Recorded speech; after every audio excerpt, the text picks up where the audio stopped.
जय श्री राम। आज हम सुनेंगे मंगलवार की व्रत कथा। आप सभी हमारे YouTube चैनल पर नए हैं तो धार्मिक पौराणिक कथाओं और कहानियों के लिए श्री गोपाल सेवा समिति YouTube चैनल को सब्सक्राइब जरूर कर ले ताकि धार्मिक पौराणिक व्रत कथाओं की वीडियो की नोटिफिकेशन आप सभी पहुंच सके। आइए अब सुनते हैं मंगलवार व्रत कथा। व्यास जी ने कहा, एक बार नैमिषारण्य तीर्थ में हजारों मुनि एकत्रित होकर सूत जी से पूछने लगे, हैं महामुने, आपने हमें अनेक पुराणों की कथाएं सुनाई हैं, अब कृपा करके हमें ऐसा व्रत तथा उसकी कथा बताएं जिसके करने से संतान की प्राप्ति हो तथा मनुष्यों के रोग शोक अग्नि स्वरूप दुख आदि का भय दूर हो। कलयुग में सभी चीजों की आयु बहुत कम है, इस पर हमें यदि रोग चिंता के कष्ट लगे रहेंगे तो फिर वे श्री हरि के चरणों में अपना ध्यान कैसे लगा सकेंगे। श्री सूत जी ने कहा, हे मुनियों, आपने लोक कल्याण के लिए बहुत ही उत्तम बात पूछी है। एक बार युधिष्ठिर ने भगवान श्री कृष्ण से लोक कल्याण के लिए यही प्रश्न किया था। भगवान श्री कृष्ण और इस तरह का संवाद में आपके सामने कहता हूँ, ध्यान देकर सुने।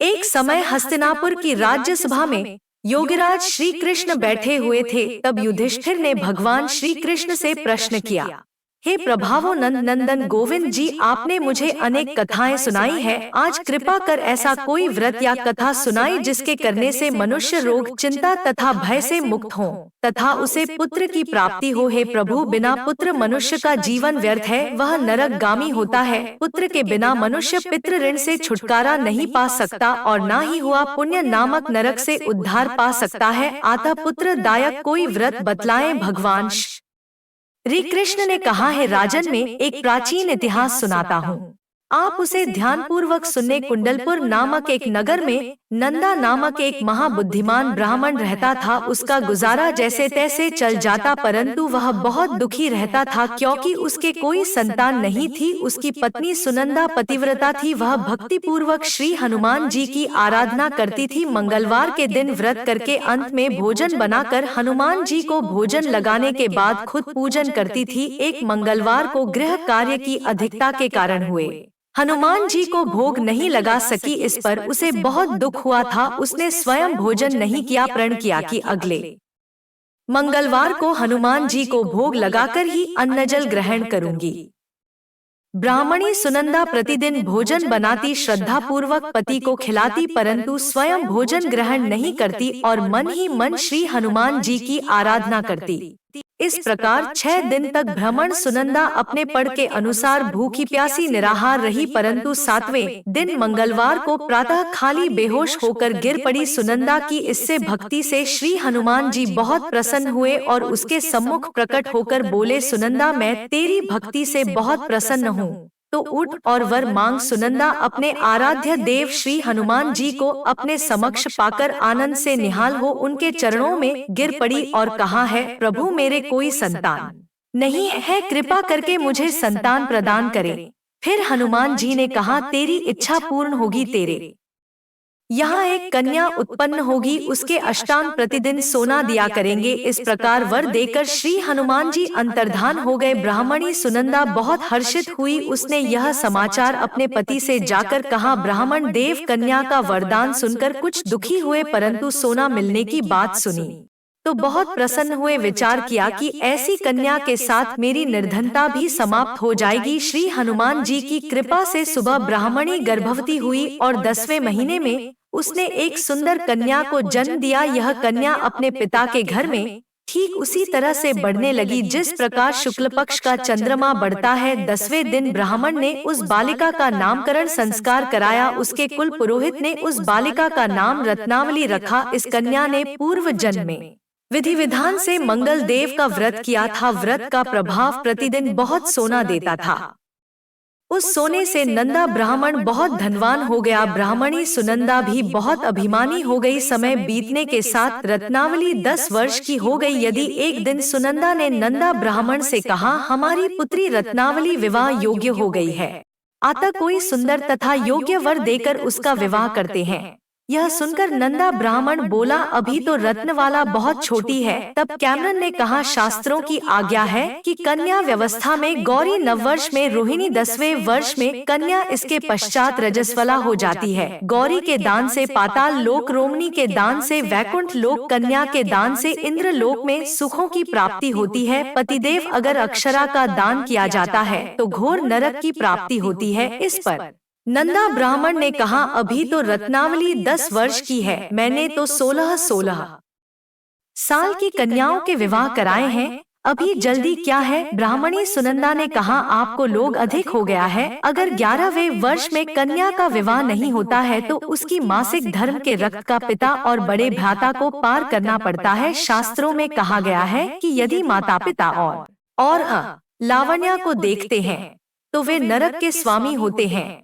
नंदा ब्राह्मण ने कहा, ठीक है, मैं कल योग्य वर की तलाश में अपना दूत भेज दूंगा। दूसरे दिन रावण ने दूत को बुलाया और कहा, मेरी कन्या जैसी सुंदर है। दूत स्वामी की आज्ञा पाकर वर खोजने के लिए चल पड़ा। अनेक नगर घूमने के बाद उसने पंप नगर में एक सुंदर ब्राह्मण युवक को देखा। यह बालक, जिसका नाम सोमेश्वर था, बहुत गुणवान था। दूत ने इस सुंदर भगवान ब्राह्मण पुत्र के बारे में अपने शाम को पूर्ण विवरण दिया। ब्राह्मण नंदा को भी सोमेश्वर अच्छा लगा और फिर एक सूरत में विधिपूर्वक सोमेश्वर को कन्या का दान करके ब्राह्मण ब्रह्माणी संतुष्ट हो गए। परंतु ब्राह्मण नंदा के मन में तो लोभ समाया हुआ था। उसने रत्नावली का कन्यादान तो कर दिया, परंतु वह बहुत खिन्न था। उसने विचार किया कि रत्नावली अपने ससुराल चली जाएगी, इससे जो सोना मुझे मिलता था वह आगे नहीं मिलेगा। मेरे पास जो धन था कुछ तो उसके विवाह में खर्च हो गया और जो शेष बचा है अभी कुछ दिनों के पश्चात समाप्त हो जाएगा। मैंने इसका विवाह करके बड़ी भूल की। उसने विचार किया कि अब ऐसा कोई उपाय करूं कि रत्नवाला मेरे ही घर में बनी रहे। लोग रूपी राक्षस ब्राह्मण नंदा के मस्तक पर छाता जा रहा था। रात वर्षा यहाँ पर बेचैनी से करवटें बदलते बदलते उसने एक निर्णय लिया। उसने विचार किया कि रत्नवाला का पति सोमेश्वर उसे अपने घर वापस ले जा रहा होगा तो वह मार में उसका वध करवा देगा और अपनी पुत्री को अपने घर वापस ले आएगा, जिससे नियमित रूप से उसे सोना भी मिलता रहेगा और समाज का कोई मनुष्य उसे दोस्त भी नहीं दे सकेगा। प्रातः काल हुआ। नंदा ब्राह्मण और उसकी पत्नी सुनंदा ने अपने जमाता तथा पुत्री को बहुत सारा धन देकर विदा किया। सोमेश्वर अपनी पत्नी रत्नावली को लेकर अपने नगर की तरफ चल दिया। ब्राह्मण नंदा महादेव के वशीभूत होकर पाप पुण्य का विचार भी भूल चुका था। अपने भयानक व करुण निर्णय को कार्यरूप देने के लिए उसने अपने दूत को मार्ग में अपने जमाई का वध करने के लिए पहले ही भेज दिया था। दूत मार्ग में ही छिपकर बैठ गया और जैसे ही सोमेश्वर उसके छिपे स्थान पर पहुंचा, ब्राह्मण हूँ अपने स्वामी की आज्ञा का पालन करते हुए सोमेश्वर का वध कर दिया। इसके पश्चात उसने यह समाचार ब्राह्मण तक भी पहुंचा दिया। अपने जमता के वध का समाचार प्राप्त कर नंदा ब्राह्मण उस स्थल पर पहुंचा और रुदन करती अपनी पुत्री से बोला, पुत्री, मार्ग में लुटेरों ने तेरे पति का वध कर दिया है। भगवान की इच्छा के आगे किसी का कोई वश नहीं चलता। अब तुम घर चलो, वहां रहकर ही शेष जीवन व्यतीत करना। जो भाग्य में लिखा है वही होता है।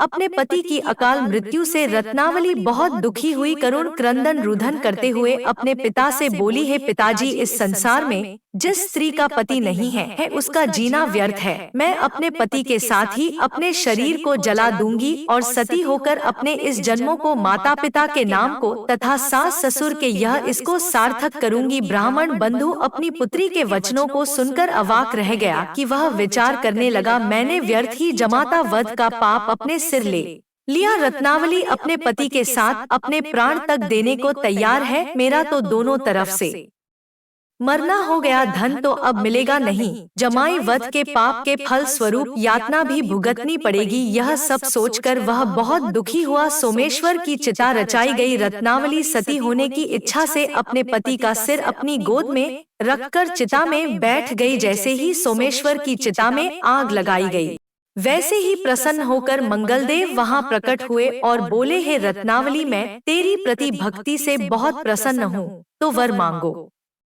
रत्नावली ने अपने पति का जीवन दान मांगा। मंगल देव बोले, रत्नावली तेरा पति अजरमर है, वह बड़ा विद्वान भी होगा। इसके अतिरिक्त तेरी जो इच्छा हो वह वर्मा व्रत वाला ने कहा है, ग्रहों के स्वामी यदि आप मुझ पर प्रसन्न हैं तो मुझे यह वरदान दीजिए कि जो भी मनुष्य मंगलवार के दिन प्रातः काल लाल पुष्प लाल चंदन से पूजा करके आपका स्मरण करे, उसे रोग व्याधि न आज स्वजनों से कभी वियोग न हो, सर्प अग्नि तथा शत्रुओं का भय न रहे। जो स्त्री मंगलवार का व्रत करे वह कभी विधवा न हो। मंगलदेव तथास्तु कहकर अंतर्धान हो गए। मंगल देव की कृपा से सोमेश्वर जीवित हो उठा। रत्नावली अपने पति को पुनः प्राप्त कर बहुत प्रसन्न हुई।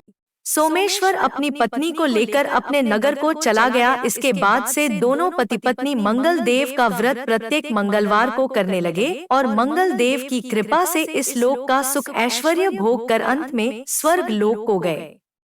तो यह थी मंगलवार व्रत कथा। आपको कैसी लगी कमेंट करके जरूर बताइएगा। पसंद आई हो तो लाइक करना, ज्यादा से ज्यादा शेयर करना और कमेंट में जय बजरंगबली, जय हनुमान, जय श्री राम जरूर लिखें।